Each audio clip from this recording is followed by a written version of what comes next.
آپ سے سب کچھ ملا یا غوث اعظم دستگیر. یہ آپ جو ارشاد فرما رہے ہیں مدد، تو یہ بھی تو ایک وسوسہ لوگوں کے ذہنوں میں ہے کہ یہ کیوں ضروری ہے ان سے مدد مانگنا، انہی سے مدد مانگے، انہی سے مدد مانگے، اور یہ خود بھی ترغیب دلاتے ہیں کہ ہم سے مدد مانگی جائے. تو یہ مدد مانگنا بار بار، کچھ اس کے بارے میں بھی وضاحت فرما دیں اور خلاصہ ارشاد فرما دیں. عرض یہ کہ شیطان کا یہ خطرناک ترین وار ہے، اور اس طرح نہ جانے کتنے لوگوں کو وہ گمراہ کر دیتا ہے. جب اللہ عز و جل نے کسی غیر سے مدد مانگنے سے منع نہیں فرمایا تو پھر کسی کو یہ حق کیسے پہنچتا ہے کہ وہ یہ کہہ دے کہ اللہ کے سوا کسی سے مدد مت مانگو؟ یہ کیا فرما رہے ہیں آپ؟ کیا اللہ نے کسی اور سے مدد مانگنے سے منع نہیں کیا؟ کوئی بتا دے کہاں منع فرمائے.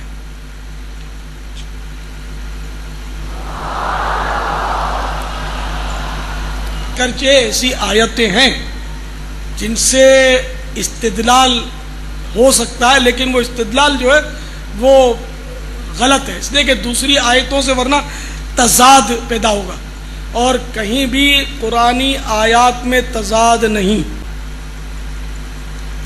چنانچہ کسی سے مدد نہ مانگنے کا اللہ تعالیٰ نے منع نہیں فرمایا. میں آپ کو صحیح عرض کر رہا ہوں، ورنہ تو آپ خود بھی اور ساری امت گناہ گار ٹھہرے گی کہ اللہ کے سوا اگر کسی سے مدد مانگنی منع ہو جائے. آپ یہ بتائیے، یہ آپ نے کہیں آتے جاتے یہ بورڈ پڑھے اپنے ملک میں، مددگار پولیس جی، ٹیلی فون نمبر 15 ہوتا ہے، ٹھیک ہے نا، یہ لکھا ہوتا ہے واٹ از دس. تو یہ تو سارے کے سارے، یہ مدد مانگنا اگر گناہ ہے، گناہ بھی نہیں بلکہ بعضوں کا شیطان وسوسہ ڈالتا ہے تو شرک ہے کہ مدد مانگنا تو مدد کرنا تو اللہ ہی کی صفت ہے، اللہ ہی مدد پر قادر ہے اور کوئی مدد کر ہی نہیں سکتا. اسی طرح کی باتیں ہیں ہے نا، کرتا ہے نا، وسوسہ ڈالتا ہے شیطان. تو میرے بھولے بھالے مدنی بیٹے، آپ غور تو کیجئے کہ یہ مددگار پولیس، یہ دعویٰ کرنے والے تھانے والے سب مشرک ہو گئے، اسلام سے خارج ہو گئے معاذ اللہ. دنیا میں یہ دستور ہے کہ حکیم مدد کرتا ہے، ظلم سے بچاتا ہے، حکیم دوا دیتا ہے، دوا دینا بھی تو مدد ہی ہے. اور پھر یہ کہ ٹھوک بجا کر تو کہتے ہیں کہ فلاں ڈاکٹر کے علاج سے میں ٹھیک ہو گیا. اب مسلمان رہے کیا اس وسوسے کے تحت ہیں؟ تو شرک نہیں ہو گیا؟ يدعو من دون اللہ ما لا يضره وما لا ينفعه، اور وہ پکارتے ہیں ایسی ہستیوں کو اللہ کے سوا کہ جو نہ انہیں نقصان دے سکتی ہیں اور نہ نفع دے سکتی ہیں. ذالک هو الضلال البعید، اور یہ تو انتہائی گمراہی کی چیز ہے کہ انسان ایسی ہستیوں کو پکارنا شروع کر دے کہ جو نہ نفع دے سکتی ہیں اور نہ نقصان دے سکتی ہیں. یعنی اس میں امپلائیڈ ہے کہ اگر مصیبت اور پریشانی میں پکارنا ہے تو صرف اللہ کو پکارنا ہے، اور اس میں پکارنے سے مراد دعا کے لیے پکارنا. ایک ہے ظاہری اسباب کے لیے پکارنا، مثال کے طور پر میں کہتا ہوں بھائی مجھے پانی پلا دے، یہ ظاہری سبب ہے. اس کو اختیار کرنا عین قرآن کا حکم ہے. قرآن حکیم میں ہی سورۃ المائدہ میں آیا وَتَعَاوَنُوا عَلَى الْبِرِّ وَالتَّقْوَى وَلَا تَعَاوَنُوا عَلَى الْإِثْمِ وَالْعُدْوَانِ، نیکی اور پرہیزگاری کے کاموں میں ایک دوسرے کی مدد کرو اور برائی کے کاموں میں الگ رہو. تو یہ قرآن نے ہمیں حکم دیا ہے کہ ظاہری اسباب اختیار کرنے ہیں. اب پیاس لگی ہوئی ہے تو پانی سے ہی بجھے گی. اگر کوئی شخص صرف دعا کرتا رہتا ہے اللہ میری پیاس بجھا دے اور وہ پانی نہیں پیتا تو اسے یہ کہا جائے گا وہ قرآن و سنت کی تعلیمات کے خلاف چل رہا ہے.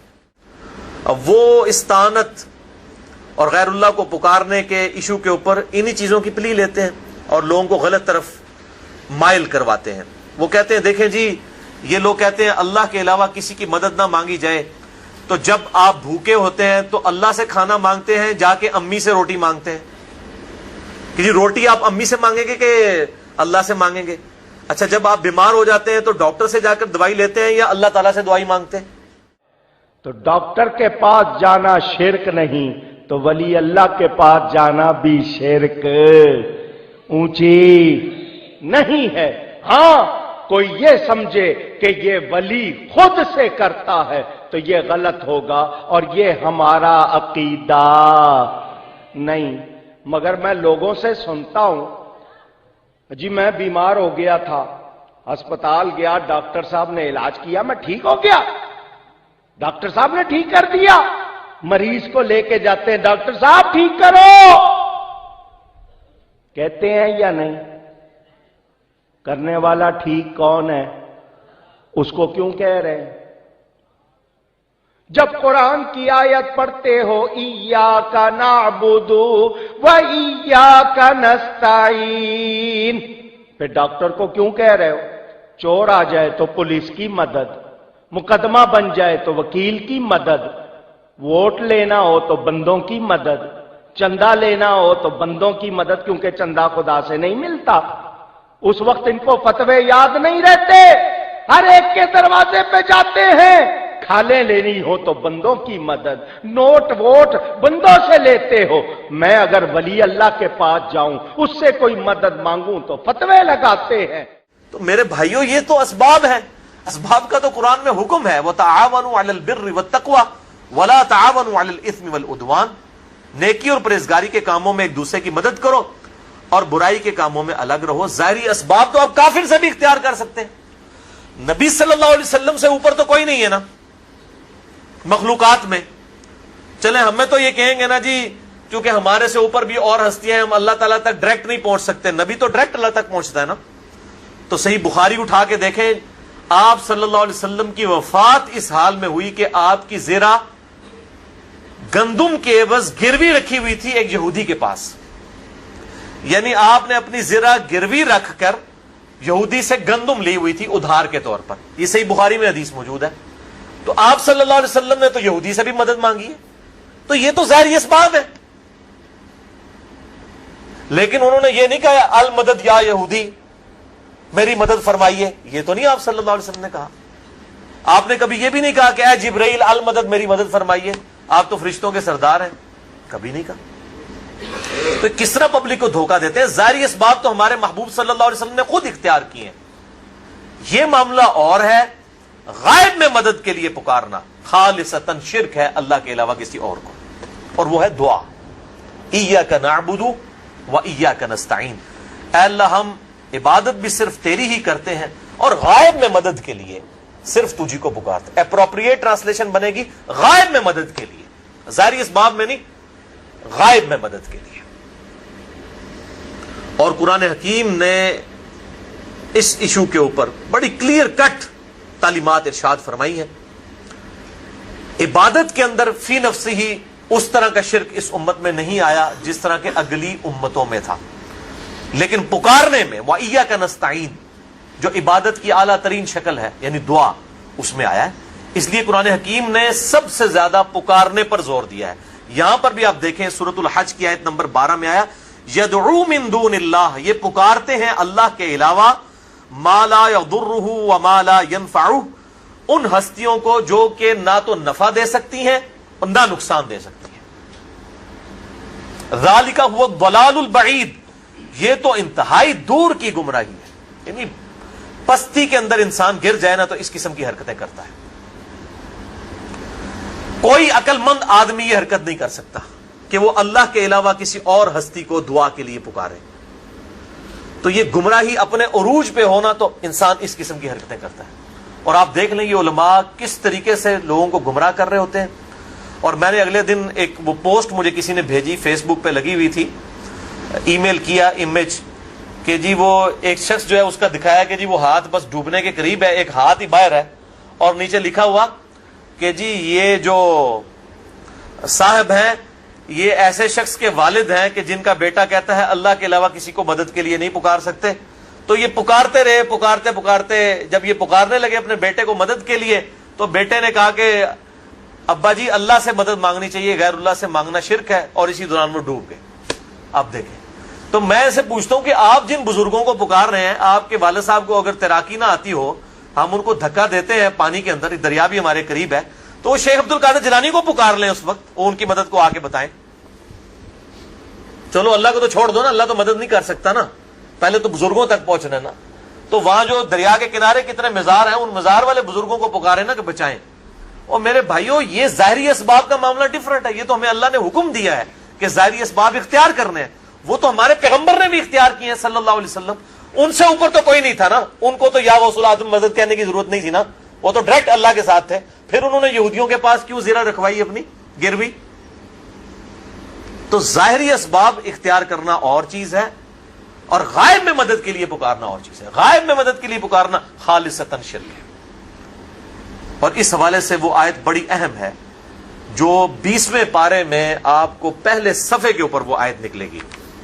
20واں پارہ ذرا کھول لیجئے. وہ میں آیت بھی آپ کو سورۃ النمل آیت نمبر 62 اعوذ باللہ من الشیطان الرجیم 6 لائن میں امن یجیب المضطر اذا دعاہ.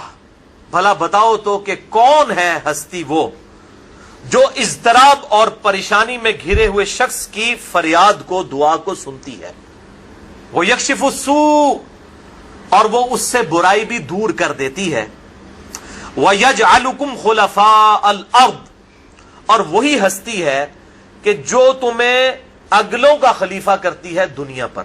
یعنی تمہارے باپ دادا مرتے ہیں تو تم مر جاؤ گے تو تمہاری اولاد. یہ کون ہستی ہے جو اس طریقے سے یہ سارے معاملات کو لے کر چل رہی ہے؟ کون سے معاملات کو؟ اضطراب میں گھرے ہوئے شخص کی دعا کو قبول کرنا، اس سے برائی کو، اس کی تکلیف کو دور کرنا، اور تمہیں اگلوں کا زمین پر خلیفہ کرنا. اِلَٰهٌ مَّعَ اللَّهِ کیا اللہ کے ساتھ کوئی اور الہ بھی ہے؟ قَلِيلًا مَّا تَذَكَّرُونَ لیکن بہت کم ہی لوگ نصیحت حاصل کرتے ہیں. یعنی اللہ تعالیٰ فرماتا ہے کیا اللہ کے ساتھ اور الہ بھی ہے جس سے تم دعا مانگو؟ مراد کیا کہ جس سے دعا مانگی جاتی ہے وہ الہ ہوتا ہے، اور جو الہ ہوتا ہے دعا اسی سے مانگی جاتی ہے. لہذا مولا علی علیہ السلام رضی اللہ عنہ ان کو مدد کے لیے پکارنا گویا انہیں الہ ماننا ہے. مولا علی بھی اپنی نمازوں میں اللہ کو پکارتے تھے. مولا علی کا ماننے والا بھی وہ ہوگا جو اللہ کو پکارے گا. یہ آیت بالکل واضح ثبوت ہے. باقی آپ اسباب بے شک اختیار کریں، اس میں کوئی حرج نہیں ہے. اور پھر مثالیں دے رہے ہوتے ہیں قرآن حکیم سے. جی قرآن پاک میں وَاسْتَعِينُوا بِالصَّبْرِ وَالصَّلَاةِ صبر اور نماز کے ذریعے مدد چاہو. جی صبر اور نماز بھی تو غیر اللہ ہے، اس سے مدد کیوں مانگتے ہیں؟ اب آگے قرآن میں آگے آئیے، اللہ فرماتا ہے وَاسْتَعِينُوا بِالصَّبْرِ وَالصَّلَاةِ. یہ وَاسْتَعِينُوا بھی عون مادے سے ہی بنا ہے جس سے نستعین بنا ہے. تو ایک طرف ہے اِيَّاكَ نَعْبُدُ وَإِيَّاكَ نَسْتَعِينُ، اے اللہ خاص تیری عبادت کرتے ہیں، تجھی سے مدد طلب کرتے ہیں. اور دوسری طرف اللہ خود انہی حروف اصلیہ کے ساتھ بیان فرما رہا ہے وَاسْتَعِينُوا بِالصَّبْرِ وَالصَّلَاةِ، صبر اور نماز سے مدد طلب کرو. صبر خدا نہیں، نماز خدا نہیں، یہ غیر اللہ ہے، غیر خدا ہے. اور آپ کا رب آپ سے فرما رہا ہے وَاسْتَعِينُوا بِالصَّبْرِ وَالصَّلَاةِ، نماز اور صبر سے مدد طلب کرو. بتائیے کیا قرآن شرک مٹانے کے لیے آیا ہے کہ شرک کی ترغیب دینے کے لیے آیا ہے؟ مٹانے کے لیے آیا ہے. وہ میرے بھائیوں کب ہم مدد مانگتے ہیں؟ ہم کیا کہتے ہیں؟ المدد یا نماز، المدد یا صبر. کون کہتا ہے؟ یہ جو ہمیں پیش کر رہے ہوتے ہیں وہ بھی نہیں کہتے. یہ تو وَاسْتَعِينُوا بِالصَّبْرِ وَالصَّلَاةِ ساتھ یہ ہے اِنَّ اللَّهَ مَعَ الصَّابِرِينَ، بے شک اللہ صبر کرنے والوں کے ساتھ ہے. یعنی صبر کے ذریعے اور نماز پڑھنے کے ذریعے اللہ کی مدد تلاش کرو. یہ ہے مطلب اس کا. المدد یا صبر، المدد یا نماز، یہ مطلب ہے. تو اس طریقے سے کس طرح قرآن حکیم کا یہ علماء مذاق اڑا رہے ہوتے ہیں اور اس قسم کے اشکالات پیدا کرتے ہیں. اس مسئلے کو بتانے کے لیے کہ اس میں کہیں بھی اب توسل کی بات نہیں، ایک قدم آگے کی بات ہے، براہ راست مانگنے کی بات ہے، طلب کرنے کی بات ہے. حدیث نمبر 1475 یہ دلیل ہے استعانت اور استغاثہ کی. براہ راست انبیاء سے، اولیاء سے مانگنا. امام بخاری نے مانگنے اور دینے کا پورا مضمون طویل درجنوں حدیثوں کے ساتھ قائم کر کے اب وہ حدیث یہاں لائے. وقال ان الشمس تدنو يوم القيامة حتى يبلغ العرق نصف الاذن. امام بخاری روایت کرتے ہیں کہ قیامت کے دن آقا علیہ السلام نے فرمایا سورج قریب ہوگا، حتیٰ کہ پسینے سے لوگ کانوں تک شرابور ہو جائیں گے. فبیناہم کذالک، اب کیا لفظ، کذالک استغاثوا بآدم، تو ساری امتیں کل اہل محشر جمع ہو کر حضرت آدم علیہ السلام کی خدمت میں جائیں گے اور قیامت کے دن کہیں گے آدم ہماری مدد کریں، آج آپ ہمارے غوث بنے، کذالک استغاثوا، سب مل کر آدم علیہ السلام سے مدد مانگیں گے۔ اب سوال پیدا ہوتا ہے، اتنا بڑا اجماع کائنات کی تاریخ میں کسی مسئلے پہ نہیں ہوا جتنا اجماع انبیاء سے مدد مانگنے کے مسئلے پر ہوا۔ رب کائنات خود عرش پر کرسی پر جلوہ فروز ہیں، اور یہ مدد اللہ کے نبی سے مانگی جا رہی ہے، کہاں پر؟ اللہ کے سامنے۔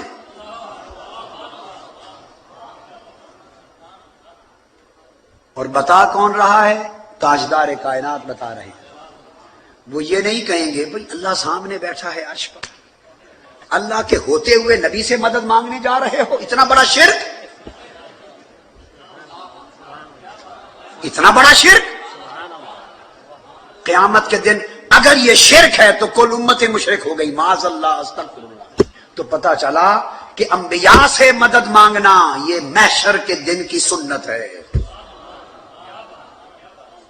محشر کے دن کی۔ اگر آج انبیاء سے مدد مانگنا اگر آج شرک ہے تو شرک قیامت کے دن بھی شرک رہے گا۔ اگر آج استغاثہ شرک ہے تو شرک قیامت کے دن بھی شرک ہوگا، اور اگر استغاثہ قیامت کے دن جائز ہے تو آج بھی جائز ہے۔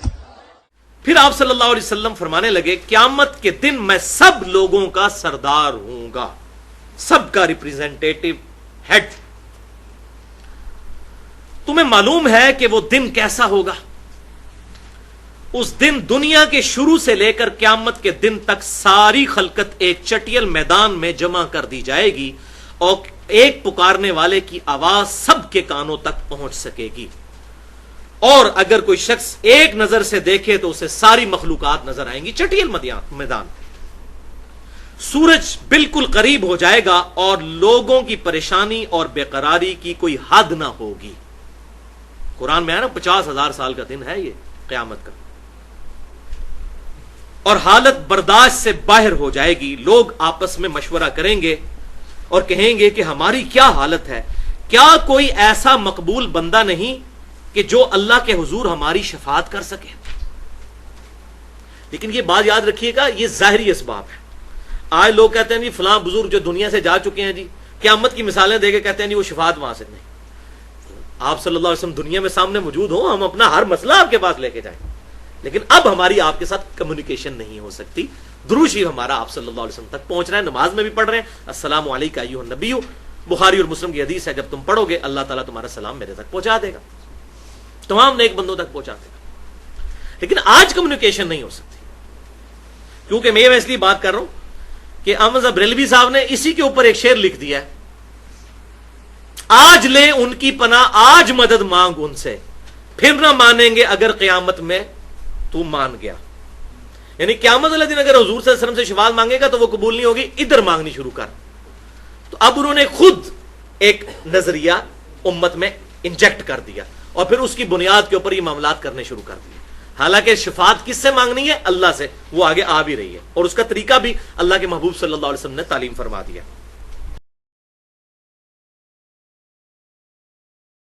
اچھا علی بھائی یہ بتائیں آپ نمازیں کتنی پڑھتے ہیں روز؟ نمازیں، فرض نمازیں تو میں 5 پڑھتا ہوں، باقی جو نفلی نمازیں ہیں وہ میرا اور اللہ کا معاملہ ہے، میں اس کو آپ پہ 50 کیوں نہیں پڑھتے؟ 50 اس لیے نہیں پڑھتا کہ بخاری و مسلم میں حدیث ہے کہ امت 5 نمازیں پڑھے گی، اور من جاء بالحسنۃ فلہ عشر امثالھا، سورہ الانعام کی آیت ہے، جو کوئی ایک نیکی لے کے آئے گا اس کو 10 ملیں گی، اور بخاری مسلم میں الفاظ ہیں کہ نبی علیہ السلام کو کہا گیا کہ آپ کی امت پڑھے گی تو 5 لیکن 10 گنا یعنی 50 کا ثواب ملے گا۔ لیکن آپ کو شروع میں تو 50 کا حکم دیا گیا نا، 50 کا ملا گیا۔ پھر سیدنا موسیٰ علیہ السلام سے ملاقات ہوئی، انہوں نے سفارش کی، وہ پھر اللہ کے پاس گئے۔ غیر اللہ کی مدد کیوں مان رہے ہیں آپ 50 پڑھیں؟ نہیں، غیر اللہ کی مدد تو ہم مان ہی نہیں رہے۔ غیر اللہ کی مدد تو تب ہو کہ جب نبی صلی اللہ علیہ وسلم نے وہاں پر کھڑے ہو کر آنکھیں بند کر کے کہا ہو کہ المدد یا موسیٰ علیہ السلام جو یہاں سے ہزاروں کلومیٹر دور ہے، میری مدد کو پہنچ گئے. وہ تو موسیٰ علیہ السلام سامنے موجود تھے, سبب تھا, موسیٰ علیہ السلام نے مشورہ دیا تو واپس چلے گئے. ہمارا تو اختلاف ظاہری اسباب کے ساتھ ہے نہیں. آج نبی علیہ السلام دنیا میں موجود ہو, واللہ ہم اپنا دنیا اور دین کا ہر مسئلہ لے کے حضور کے پاس جائیں, ٹھیک ہے, لیکن آج کی ڈیٹ میں آپ ہمارے سامنے موجود نہیں ہے, قبر مبارک کے اندر ہے. آج ہماری ان سے کمیونیکیشن نہیں ہو سکتی. ہمارا درود و سلام اللہ تعالیٰ ان تک پہنچاتا ہے. موسیٰ علیہ السلام اور نبی علیہ السلام کی عالم ارواح کے اندر یا وہ برزخ کے اندر ملاقات ہوئی, ادھر نہیں, آسمانوں کے اوپر, اور وہ ظاہری اسباب تھے. غیر اللہ کی مدد سے کیوں ثابت کرتے ہیں؟ اس طرح کی غیر اللہ کی مدد وہاں پہ کدھر آ گئے؟ ظاہری اسباب کے موسیٰ علیہ السلام سامنے موجود ہے. موسیٰ علیہ السلام سبب بنے, مشورہ دیا انہوں نے. وہ کہتے ہیں جی کہ نہیں, ہم نبی صلی اللہ علیہ وآلہ وسلم سے مناجات کرتے ہیں, اور اس لیے یہ دعا نہیں ہے, اس لیے یہ شرک بھی نہیں ہے. یہ جو مناجات کا ان کا کانسیپٹ ہے, وہ مناجات کیا کہتے ہیں, اس سے کیا مراد وہ لے رہے ہوتے ہیں؟ مناجات سر جو میں نے حدیث میں پڑھا ہے اس میں تو دعا ہی ہے. دعا ہی ہے نا, وہی تو میں کہہ رہا ہوں. جی, آپ جو ہے وہ نام کچھ بھی رکھتے ہیں, مسئلہ یہ ہے کہ مناجات جو ہے وہ دعائی کو تو مناجات کہا جاتا ہے. تو ان کو یہ بات اصل میں سمجھائیں. مناجات والا جو معاملہ ہے, ان سے کہیں کہ نبی صلی اللہ علیہ وآلہ وسلم نے کلیئر کٹ جب یہ بات ارشاد فرما دی, جس حدیث کی طرف آپ نے اشارہ کیا وہ اس میں نے ڈالی ہوئی ہے. جامعہ ترمذی میں کتاب الدعوات چیپٹر میں انٹرنیشنل نمبر کے مطابق 3372 ہے, اور سنن ابی داؤد میں کتاب الصلاح چیپٹر میں انٹرنیشنل نمبر کے مطابق 1479 ہے کہ آپ صلی اللہ علیہ وآلہ وسلم نے فرمایا الدعاء هو العبادہ, دعا ہی تو عبادت ہے. اگر دعا عبادت نہیں ہے تو اور پھر کون سی چیز عبادت ہے؟ یعنی اس لیے آپ دیکھیں دعا اتنی امپورٹنٹ عبادت ہے کہ اللہ تعالیٰ نے ایاک نعبد و ایاک نستعین, اے اللہ ہم صرف تیری ہی عبادت کرتے ہیں اور غائب میں مدد کے لیے صرف تجھی کو پکارتے ہیں. ایک تو ظاہری اسباب ہے, وہ تو آپ لے سکتے ہیں, کافر سے بھی لے سکتے ہیں, وَتَعَامَنُوا عَلَى الْبِرِّ وَالتَّقْوَى وَلَا تَعَامَنُوا عَلَى الْإِثْمِ وَالْعُدْوَانِ. لیکن ایک ہے کہ آپ ہستی سامنے موجود نہیں ہے اس طریقے سے اور آپ اس کو پکار رہے ہیں. مثلا میں آپ کو کہتا ہوں مجھے پانی پلا دیں تو ٹھیک ہے, لیکن آپ فیصلہ آباد میں بیٹھے ہیں اور میں کہتا ہوں انجینئر صاحب مجھے پانی پلا دیں, انجینئر صاحب مجھے پانی پلا دیں, چاہے آپ زندہ ہیں یا مردہ ہیں. جب میں آپ کو یہ سوال کر رہا ہوں, یہ غائب میں پکارنا ہے, یہ ایاک نستعین کی وائلیشن ہے اور خالصتاً شرک ہے. اگر یہ شرک نہیں تو اور کون سا شرک ہے؟